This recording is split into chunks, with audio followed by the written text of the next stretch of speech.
Hello, and welcome back to Porcupine Chronicles, a channel where we explore the stories that shape our understanding of life itself.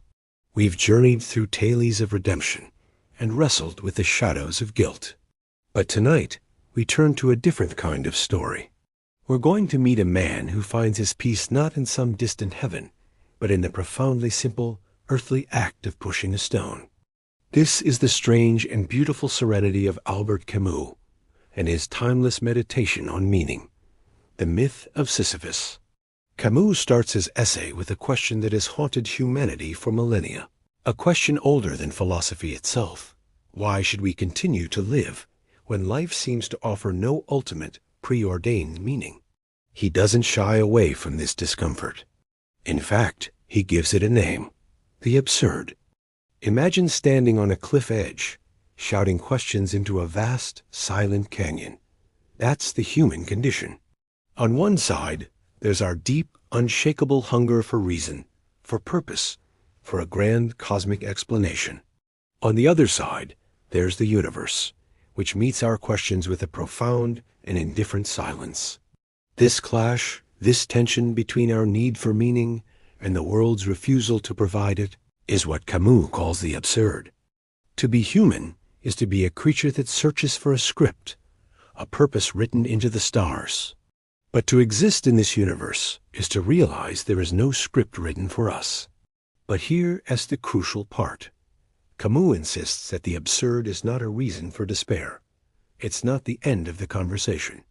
It is the very starting point of our freedom. So if we're living in this absurd reality, what do we do?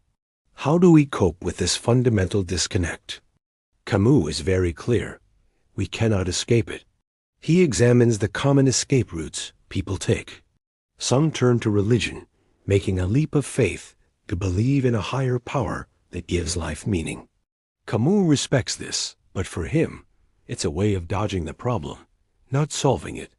Others try to simply deny the absurd, living their lives in a kind of willful ignorance, pretending the problem doesn't exist. This too is a dead end. And then there's the most final escape: ending one's own story. Camus considers this the only truly serious philosophical problem, but he ultimately rejects it as a form of surrender.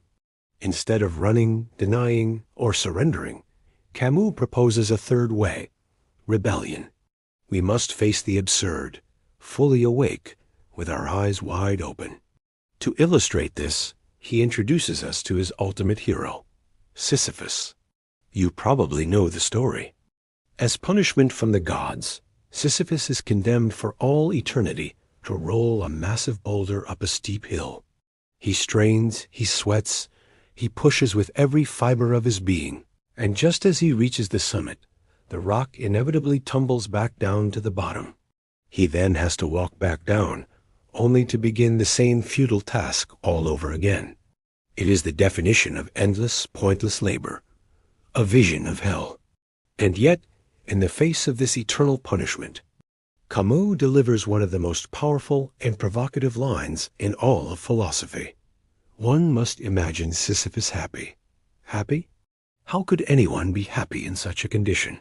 That's the entire key to Camus' thought. What could this happiness possibly mean? It's not the giddy, fleeting happiness of a momentary pleasure.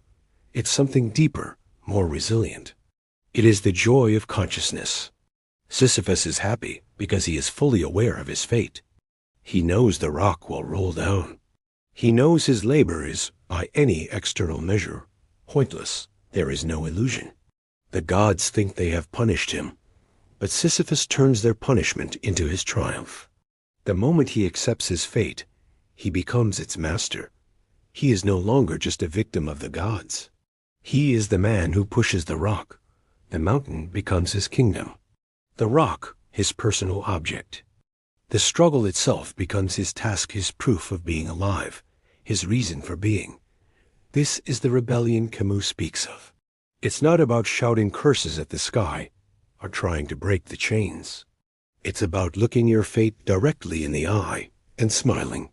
To live without appealing to a higher power, without hoping for a different reality, and still find the strength and even the beauty in your struggle that, for Camus, is the purest victory a human being can possibly achieve. Sisyphus is happy during that brief moment when he walks back down the mountain. In that pause, he is conscious, he is free, and he is ready to take up his burden again, not as a punishment, but as his own.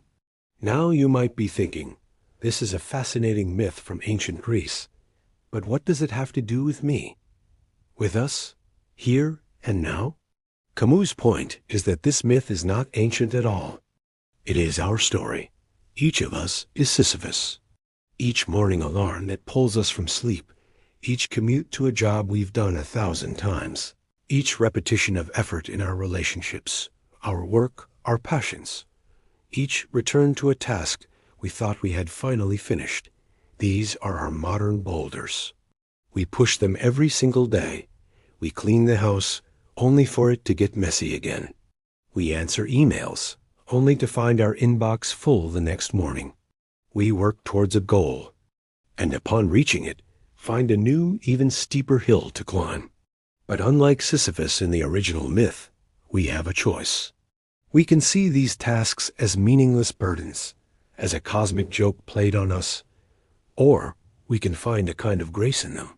We can choose to infuse them with our own meaning, the act of pushing, of caring about the quality of our work, of creating moments of connection, of making art. This is how we transform the absurd into something beautiful. Our meaning doesn't come from the universe.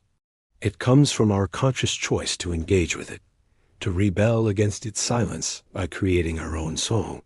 So in the end, the myth of Sisyphus is not a book of despair. Far from it. It's a profound book of awakening. It's a call to live with lucidity and passion. Camus' great gift is to show us that the absence of a prepackaged, cosmic meaning does not erase the value of our lives. In fact, it enhances it. If the universe is silent, then our actions, our laughter, our kindness, our work, they become the only voice, the only music there is, and that makes them infinitely precious. To live without illusion is not to live without joy. It is to understand deeply and truly that even when the rock rolls back down the hill, the climb itself, the struggle, the effort, the conscious act of living is worth everything.